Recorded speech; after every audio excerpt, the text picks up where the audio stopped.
Hello, I'm going to be analyzing The Importance of Being Earnest by Oscar Wilde through a psychoanalytical lens.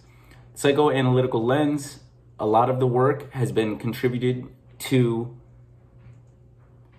Sigmund Freud, and a lot of his work started in the 1800s, around 1880, to what originally started out to help his patients with behavioral disorders.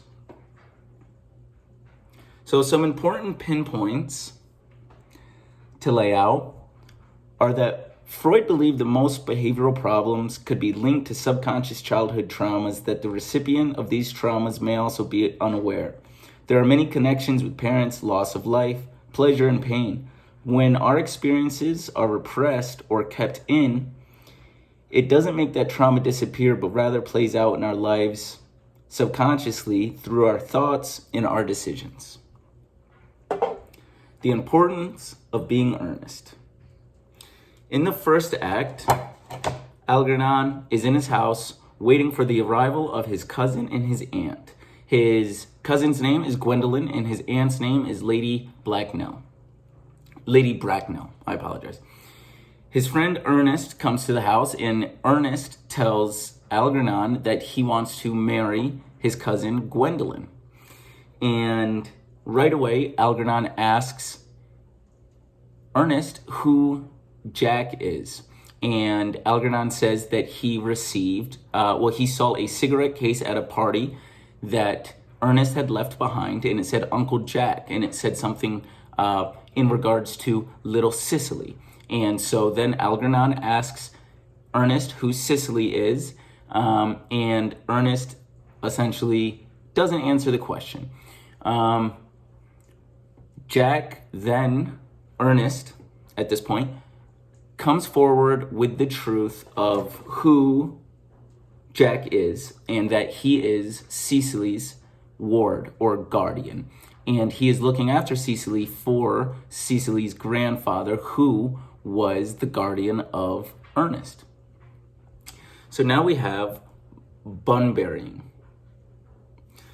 So we can see bun burying is essentially an idea where you create a false persona in order to indulge in things that might bring your status down, and you may not want to take responsibility for those things.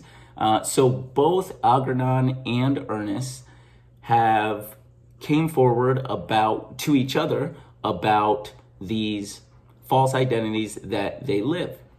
And this is where we can see some of that psychoanalytical play coming in when you think, what would make these two men want to create these personas? What would make them want to be able to live a life that they are not able to be held accountable for? And they go to different cities. So they go to the city of London, and that is where Jack becomes Ernest. And so right there we can see that there may be some sort of subconscious childhood connection that is allowing Ernest and Algernon to be okay and be content with living these false lives. So now we have where things get a little in too deep. Jack proposes to Gwendolyn, and Gwendolyn says, yes, I've always wanted to marry a man named Ernest. Lady Bracknell tries to essentially do an inspection on Ernest in order to confirm he is of a worthy status, which is very important in those days. You can't just allow people to marry anyone, especially your children. As Ernest was explaining to Algernon who Cicely was, he did it in a way that excited Algernon and made him want to marry Cicely more.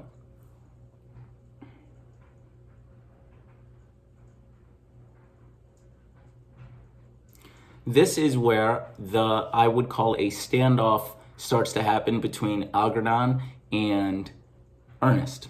At this point, both of the men know about the Bunburys and they know about the false identities, but the women, Cicely and Gwendolyn, do not know. And so if one of them tells, that means that most likely both men are going to be left out. And so it's also important to note that both Cecily and Gwendolyn both have a fascination with men named Ernest.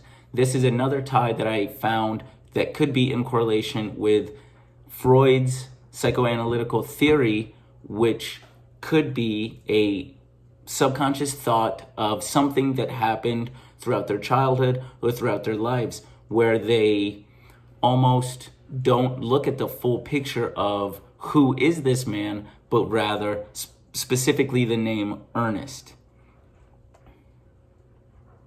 Eventually, both Gwendolyn and Cecily find out about the fake identities and forgive them. Miss Prism, who is helping Cecily, is recognized by Lady Bracknell as the nurse.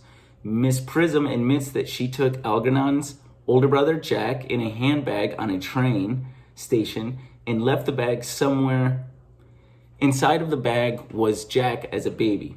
She admits she isn't the mother, but the mother is Lady Bracknell's sister. Lady Prism informs Jack that his real name was Ernest John. In the end, Gwendolyn and Ernest are engaged. Algernon and Cecily are engaged. The women have forgiven the men for their bunberries, and Miss Bracknell accepts and approves of the status in the marriage of the men. Through a psychoanalytical lens, we can see both sides of the story. Both women and men are quite possibly affected by subconscious thoughts caused by trauma and repression in the past.